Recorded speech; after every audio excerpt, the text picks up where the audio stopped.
Hey guys, RigoDX here. So yeah, as most of you know, I have promised you guys to do a Inferno Blockade deck profile, but it's been taking quite long since I'm busy with school and stuff. But yeah, so I finally got around to doing it, and personal opinions on this deck, I pretty much like this deck quite a lot.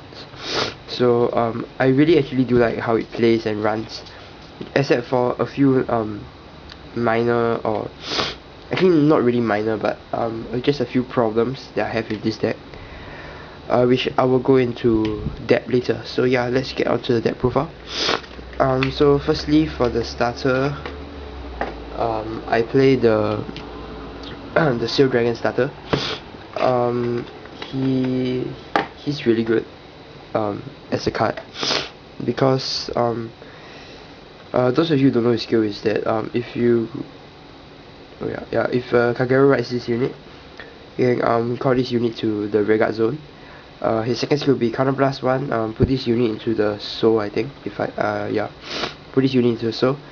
Choose one of your opponent's rearguards and retire it, and the opponent can do it as the top 4 cards of their deck and call a grade 2 from it. So most of you might be wondering why does he have such a weird skill, but yeah, it fits in perfectly with this deck build. So yeah, it is a really important card. Yeah, so this card is actually really important for the mechanics of this deck. Yeah, but I'll go into that later. Okay, moving on to the grade 3s. I place 7 grade 3s in this deck. Firstly, of course, would be the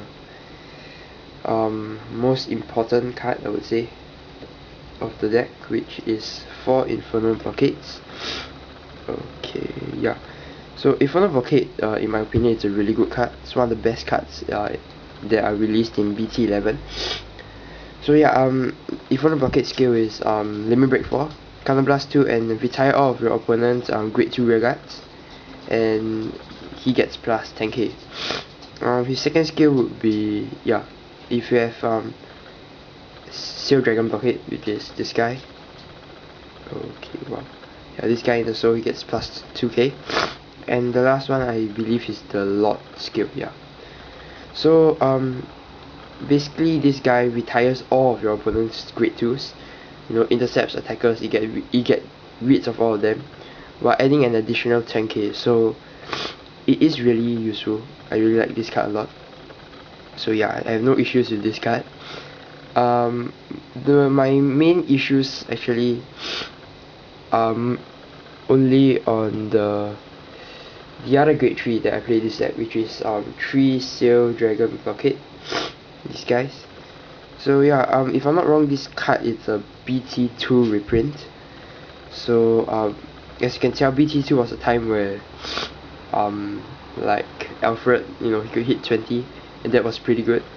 So at those times, actually having a 10k Vanguard isn't much of a problem.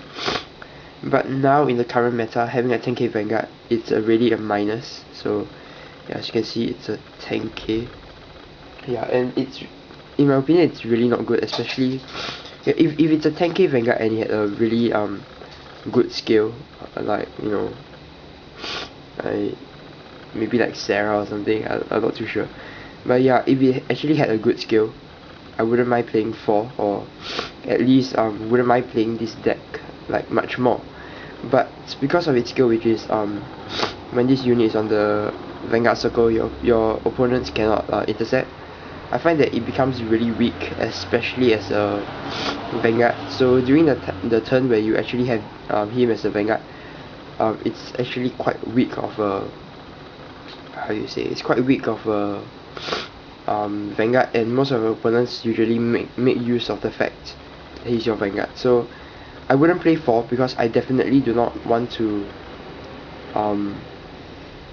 ride him for more than one turn. So I would rather get Infernal Blockade off without having the Steel Dragon inside the soul. But still, I do run him because of the extra plus 2k. Because as you know, 13k Vanguards are actually really good. It actually minimizes the amount of guard that you need to guard for your opponent's attacks. So yeah, that's a plus side, I guess, to this deck. So yeah, I play 7 grade 3s. Okay, moving on to the grade 2s. Actually, I spent quite a lot of time thinking if I should play 8 grade 3s instead, so I should play like 4 Blockade. Yeah, but after experimenting a while, I prefer this build, so yeah, I play 4 10Ks, because they're your ideal right target, you know. Nowadays, with a lot of your opponents adding in 9K attackers, most of their Vanguard usually will be 9K.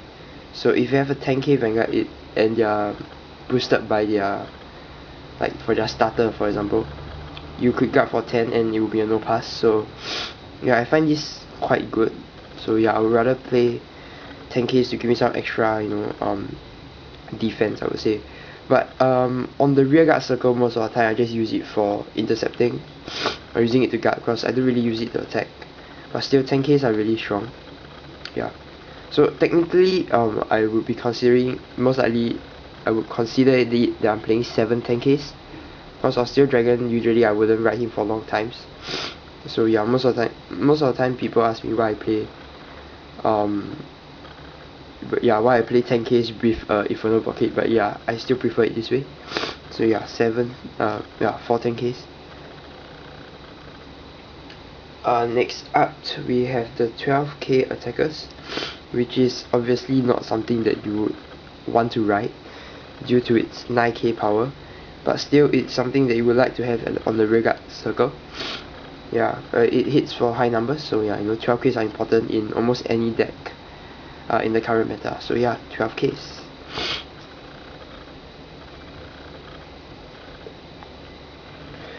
Okay, moving on to the last and final card in my grade 2 lineup, which would be this guy.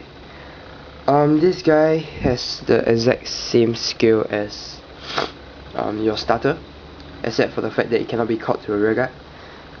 So this one has the exact same second skill. I mean, yeah, the second skill. This one, yeah. So it's really good. I would say that it really does help to assist with the mechanics of the deck. Yeah, I'll explain that in further detail later. But yeah, I wouldn't see anything. I wouldn't play any less than 4 really. So this guy really, you know, I need him at the maximum, so that, you know, he can get off his skill and can have him in your hand, and that would be the most ideal of a situation. So yeah, play 4 of these guys. Okay, moving on to the grade 1s, I play 14 in this deck. So it might actually be kind of low that I play 14, but still it doesn't really bother me that much, because I usually do get my grade 1s. So of course, firstly, 4 negates. In the current meta, if you don't play 4, it's really hard to survive, so yeah, 4. Next up, I play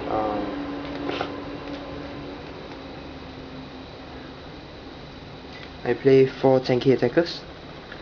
Same reason with the 12K attacker. It helps to hit for high numbers, as well as helping to apply pressure on your opponent early game. So yeah, it is a really good card, I would say. The only reason why I don't run 8Ks in this deck is because 8Ks are not Steel Dragons. So yeah, I would rather prefer to play the 10K attacker instead. Following that would be this guy, which I really like. His skill is really versatile.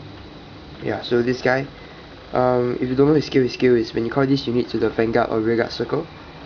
When you call this unit to the rearguard circle, and if your opponent has a grade 2 unit on the field, you can discard 1 card and draw a card. So it's kind of a more consistent version of a Ermo, I guess. But yeah, because most of the time opponents really do have grade 2s on their rearguard circle, so most of the time his skills really do get off. So yeah, and on top of that, he's a 7K, so yeah, he can boost for quite high.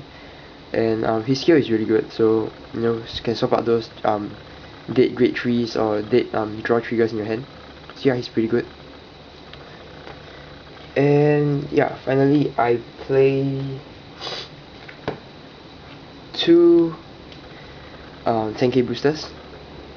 The only reason why I only play 2 is because this unit it is a 10k booster, only not in 11k, but the good side is that it can boost both Inferno Blockade and Seal Dragon Blockade. So yeah, both of these units do get the power off, the plus 6k from this guy.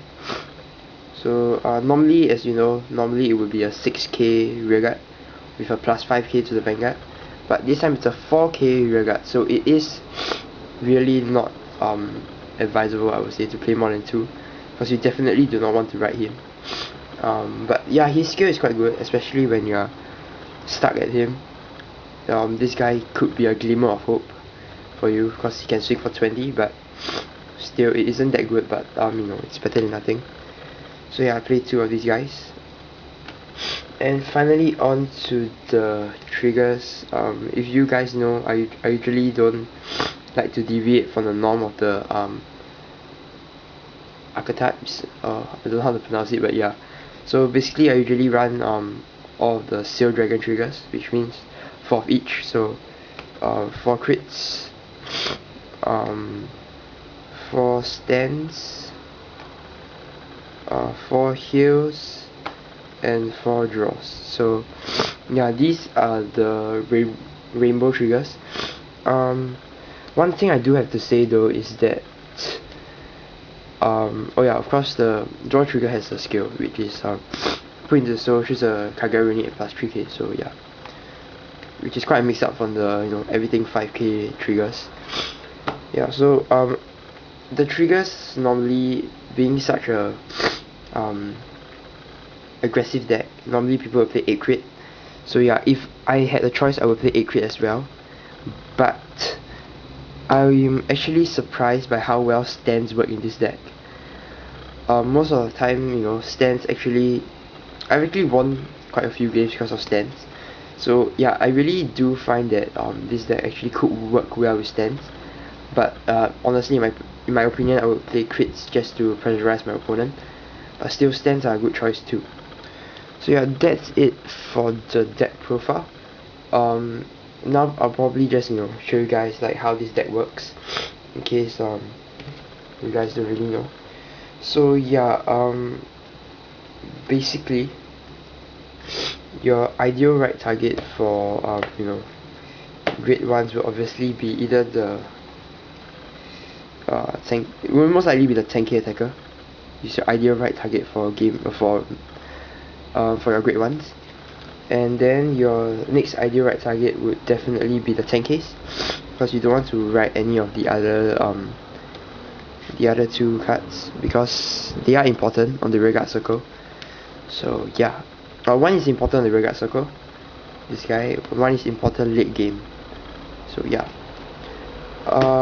and lastly, of course, everybody hopes that you could ride this first before riding this. So it would be good if you don't stick with him more than for a turn, but after that usually it pays off, because he becomes a 13 base, and usually the amount of guard that you need is drops by about 5k. So yeah, it's pretty good. Okay, so now to set up a fail.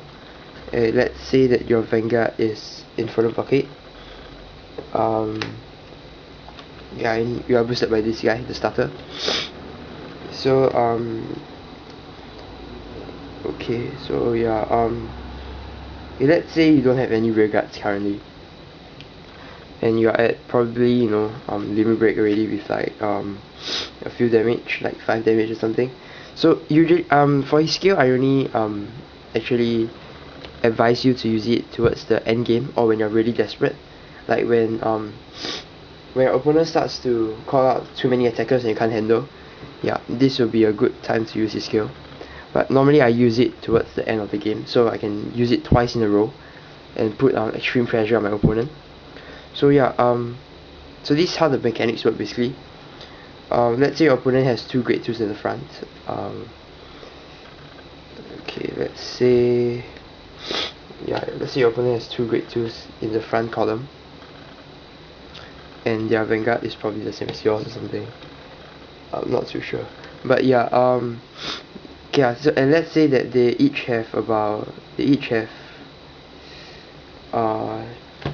3 boosters at the back. So like 1, 2, 3 boosters at the back, and you have no fail. So firstly, as long as you have these cards in your hand, yeah, these guys. Usually I would save about, if I can get my hands on them, usually I'll save 2 in my hand for my final phase or something. So firstly I will, yeah, so Common Blast 1, put this guy into the soul. Choose the opponent's rearguard to retire, so probably this one. So like retires it, then they have to look at the top 4 cards of the hand, 4 cards of the deck I mean, and then call a grade 2. So it calls a grade 2. Then next you call this guy, you do the exact same thing, you counter blast, discard 1, and and maybe call another grade 2 if your opponent is unlucky enough to have grade 2s each of these 4 cards. And yeah, lastly, if you do have another one, which would be really good, you call it again. Once again you counter blast and retire, while your opponent calls another grade 2. So all in all, your opponent's field is full of grade 2s, and then you use his skill. So counter blast to retire your opponent's full field. Even though that takes up full 5 counter blast, it is usually, like I said, for end turn. If you want to like just retire your opponent's front row, just counter blast 2, and next turn you can counter blast 2 again. So it really depends on how you want to play this deck.